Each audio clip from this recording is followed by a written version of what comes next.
Assalamualaikum warahmatullahi wabarakatuh.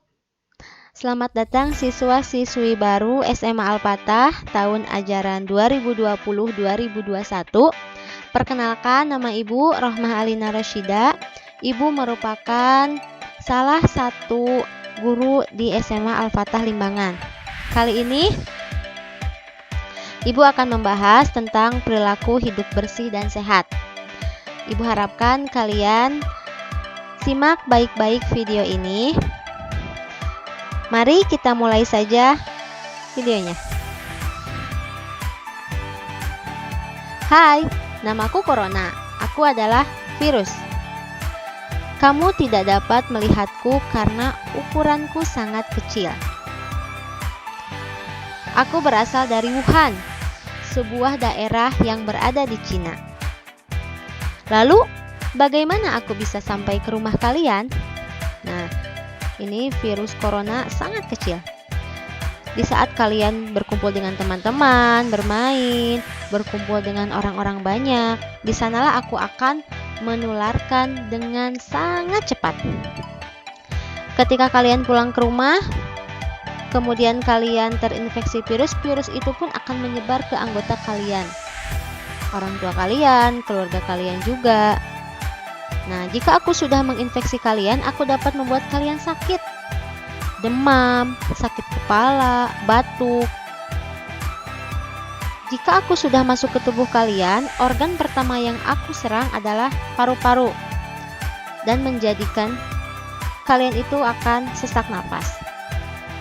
Tetapi kalian bisa mencegahnya dengan melakukan perilaku hidup sehat. Apa saja?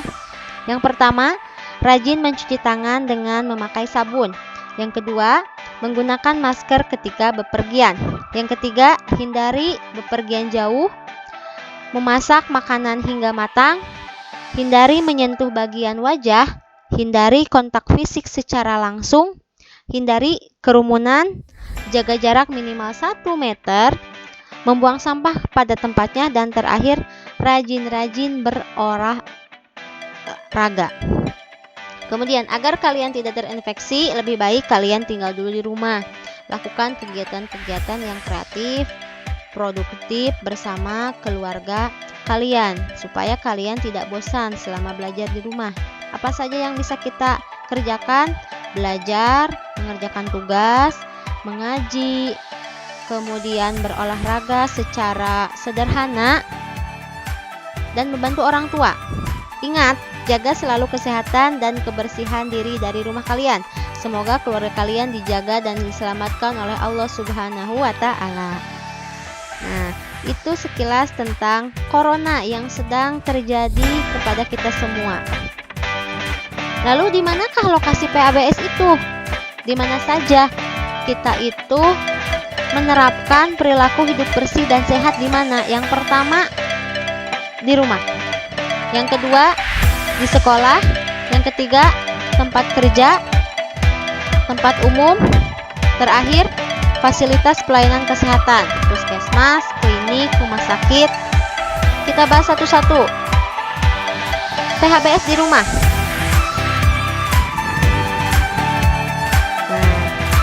Apa sih PHBS rumah tangga itu?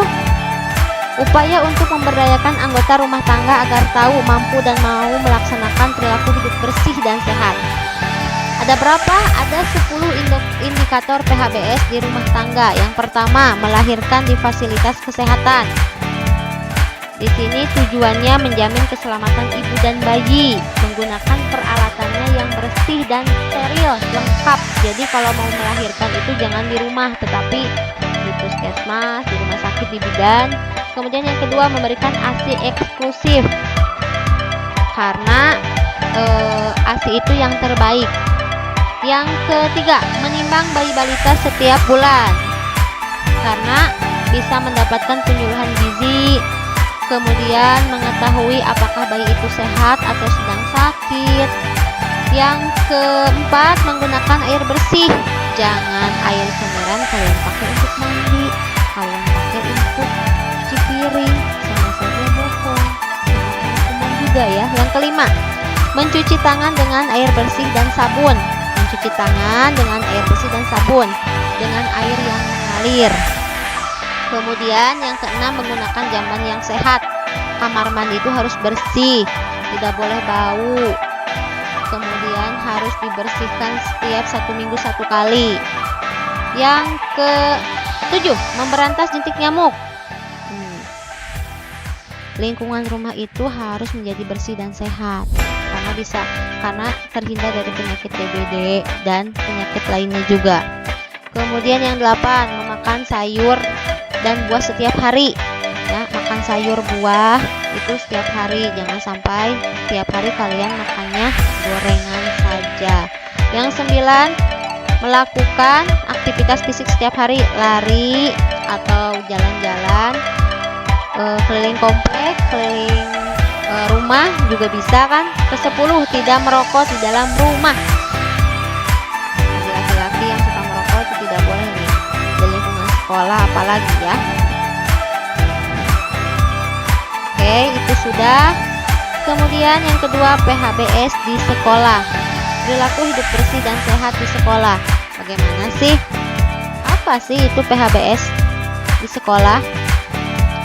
Yaitu merupakan kebiasaan atau perilaku yang dilakukan oleh guru, siswa, penjaga sekolah, petugas kantin, orang tua, dan lain-lain yang ada di lingkungan sekolah. Mengapa harus PHBS? Mengapa kita itu harus hidup bersih dan sehat? Karena meningkatkan kesehatan bagi kita semua, mencegah penyakit, dan mewujudkan lingkungan yang sehat.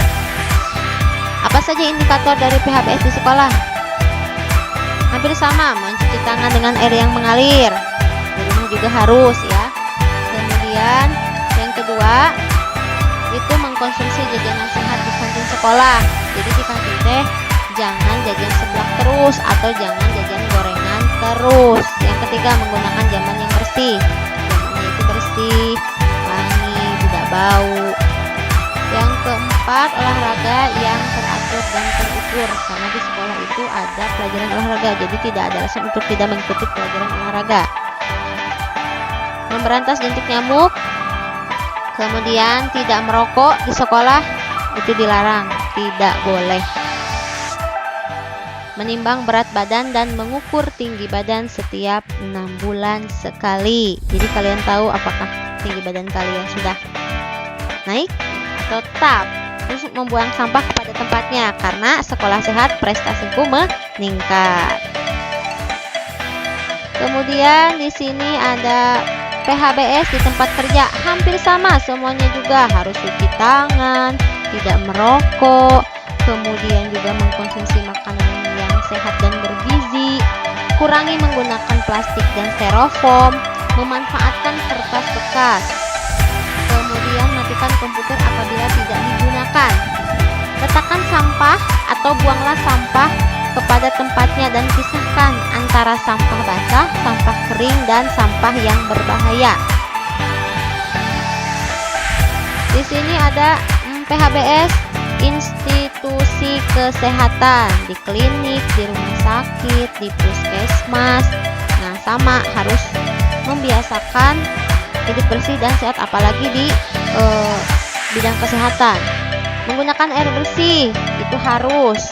Kemudian mencuci tangan dengan sabun, menggunakan jamban pun yang harus bersih, membuang sampah pada tempatnya, tidak merokok, tidak meludah sembarangan, dan memberantas jentik nyamuk. Nah, mungkin itu saja materi PHBS. Jadi sebenarnya lokasi PHBS itu di mana-mana, di setiap daerah atau di setiap lingkungan dimanapun kalian berada, itu harus berperilaku hidup bersih dan sehat. Sekian dari Ibu, terima kasih, mudah-mudahan bermanfaat. Assalamualaikum warahmatullahi wabarakatuh.